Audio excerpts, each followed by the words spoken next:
ఎన్కపల్లిలోని survey number 180లో ప్రభుత్వ భూమి 99 ఎకరాలు ఉన్నది. ఆ 99 ఎకరాల భూమిని పేద కుటుంబాలు, దళిత కుటుంబాలు సాగు చేసుకుంటున్నాయి. గత 70 ఏళ్ళుగా 54 ఏళ్ళుగా సాగు చేసుకుంటున్నాయి.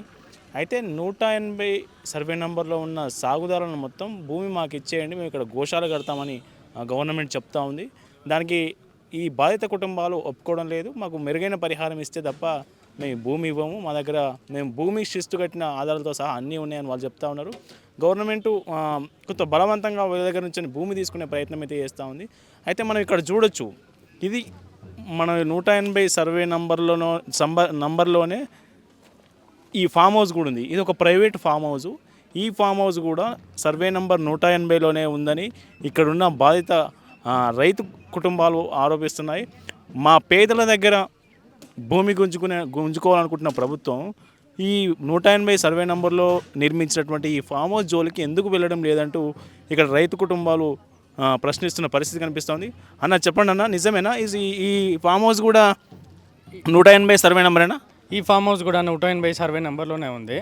ఈ భూమి ఖాళీగా ఉన్న భూమి అని చెప్పి పంటలు వేసుకునే భూమిని రైతుల దగ్గర నుంచి అక్రమంగా గవర్నమెంట్ ఆక్యుపై తీసుకుంటున్నారు.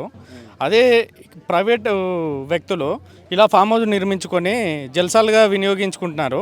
దీనిపైన గవర్నమెంట్ ఎలాంటి చర్యలు తీసుకోకుండా ఇంకా సపోర్ట్ చేసుకుంటా వీళ్ళకు వదిలేస్తున్నారు.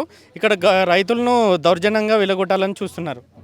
ఇప్పుడు ఈ ఫామ్ హౌస్ 180 సర్వే నంబర్లో ఈ ఫామ్ హౌస్ ఎంత విస్తీర్ణంలో ఉండొచ్చు? అంటే ఎకరం ఉందా, 2 ఎకరాలు ఉందా, 3 ఎకరాలు ఉందా, ఎంత విస్తీర్ణంలో ఉండొచ్చు? దాదాపు ఒక 4-5 ఎకరాల విస్తీర్ణంలో ఉంది. 4-5 ఎకరాలు కబ్జాలో ఉంది.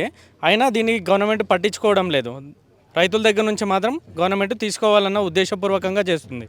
చూడొచ్చు మనం ఎంత దారుణం అంటే, ఒక ప్రైవేటు వ్యక్తి ఈ 180 సర్వే నంబర్లో 4 ఎకరాలు, వీళ్ళు చెప్తున్నారు బాధిత కుటుంబాలు 4 ఎకరాల వరకు కబ్జా చేసి ఫామ్ హౌస్ కట్టుకుంటే అతనికి జోలికి కనీసం కూడా 4 నుంచి 6 ఎకరాలు కబ్జా చేసి ఫామ్ హౌస్ కట్టుకుంటే దీనికి జోలికి కనీసం పోవట్లేదు. మా రైతులను, మేము దళిత కుటుంబాలకు సంబంధించిన రైతుల దగ్గర నుంచి మాత్రం భూమి గుంజుకోవాలని ప్రయత్నం చేస్తుందని ఇక్కడ బాధిత రైతులు ఆరోపిస్తున్నారు. ఎన్ని ఎకరాలు ఉంటుందండి ఇది? ఈ టోటల్ ఇది మన 99 ఎకర్స్. ఇది ఇప్పుడు ఫామ్ హౌస్ దీని ఆక్యుపై 180 సర్వే నంబర్లో ఫామ్ హౌస్ ఉన్నది అని వీళ్ళు ఆరోపిస్తున్నారు కదా, ఎన్ని ఎకరాల్లో ఉండొచ్చు? 5 నుంచి 6 వరకు సార్ కంపల్సరీ ఉంటుంది. ఇది వరకు. ఇప్పుడు మన దీని మీద మీరు అధికారులు వచ్చినప్పుడు దీని మీద మీరు ఫిర్యాదు చేశారా? చెప్పాం సార్, ఎంఆర్ఓకి చెప్పాము, ఎండీకి చెప్పాము, అందరికి చెప్పాము. ఫస్ట్ మీరు ఖాళీ చేయండి, ఆ తర్వాత దాని గురించి ఆలోచిస్తామని చెప్పి గవర్నమెంట్ అధికారులు నిర్లక్ష్యం వహిస్తున్నారు.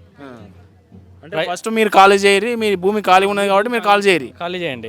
రైతుల దగ్గర నుంచి దౌర్జన్యంగా తీసుకొని ఈ గోశాలకు అక్రమంగా ఇవ్వాలని చూస్తున్నారు. కానీ ప్రైవేట్ వ్యక్తులు అక్రమంగా ఫామ్ హౌస్లు నిర్మించుకుంటే దానికి దగ్గరుండి ఎంకరేజ్ చేస్తున్నారు.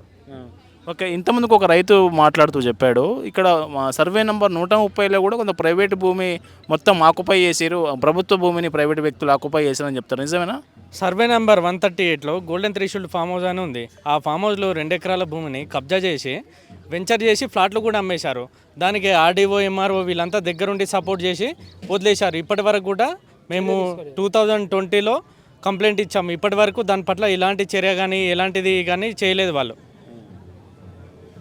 చూడొచ్చు ఎంత క్లారిటీగా అంటే, వీళ్ళు గత 70 ఏళ్ళ నుంచి ఈ ప్రభుత్వ భూమి అని చెప్తా ఉంటే ప్రభుత్వ భూమిని ఆధారపడి సాగు చేసుకుంటూ జీవనం సాగిస్తున్నారు. ఇక్కడ ప్రభుత్వ భూమి అన్యాక్రాంతమై ప్రైవేటు వ్యక్తులు, బడాబాబులు దాన్ని ఏం చేసి దాన్ని కబ్జా చేసి వాళ్ళు నిర్మించుకొని ఫ్లాట్లు చేసి అమ్ముకుంటున్న పరిస్థితి ప్రభుత్వం ఎవరు పట్టించుకోవట్లేదు. పేదలు సాగు చేసుకుంటున్న భూమిని మాత్రం గోశాలకు ఇవ్వాలని చూస్తోందని ఇక్కడ ఉన్న బాధిత రైతు కుటుంబాలు ఆరోపిస్తున్నాయి. కెమెరామెన్ మోహిత్తో కరుణాకర్, ఎన్కపల్లి.